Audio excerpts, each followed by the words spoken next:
Hello NEET aspirants. എടാ, biomolecules ചാപ്റ്ററിൽ നമ്മൾ primary and secondary metabolites പഠിക്കുന്നില്ലേ?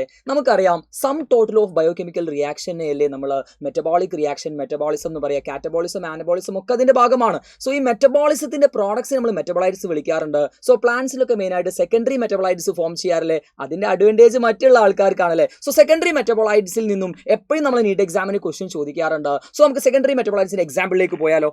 Pigments ഏതൊക്കെയാണ്? കരോട്ടിനോയിഡ് ഉണ്ട്, ആന്തോസയാനിൻ ഉണ്ടല്ലോ, അതേപോലെ ആൽക്കലോയിഡ്സിന് എക്സാമ്പിൾ ആയിട്ട് NCERT കൊടുത്തിട്ടുണ്ട് മോർഫിനും കോഡീനുമാണ്. അതുപോലെ ടെർപ്പിനോയിഡ്സ് ആ പേരിൽ തന്നെയാണ്, ടെർപ്പീൻ അല്ലേ, mono and di terpene. Essential oil lemon grass oil. അതുപോലെ വെരി ഇമ്പോർട്ടൻ്റ് ആണ് toxin, that is abrin and ricin. ടാർന്ന് ആലോചിച്ച് വെച്ചാൽ മതി കേട്ടോ, ടാർന്നാണ്. ഇനി ലെക്റ്റിന്റെ എക്സാമ്പിൾ ഏതാണ്? Concanavalin A.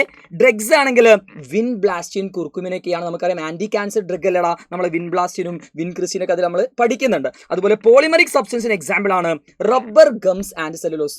ഈ എക്സാമ്പിൾ വെരി ഇമ്പോർട്ടൻ്റ് ആണ്. അങ്ങനെയാണെങ്കിൽ ഈ ഒരു ക്വസ്റ്റിനുള്ള ആൻസർ എൻ്റെ മക്കൾ ചെയ്തടാ. സോ ഇതിന്റെ ഉത്തരം നിങ്ങൾ കമന്റിലൂടെ നിങ്ങൾ അറിയിക്കണം കേട്ടോ. സോ മറ്റൊരു ക്വസ്റ്റിനുമായിട്ട് നമുക്ക് കാണാം മക്കൾസ്. All the best, by.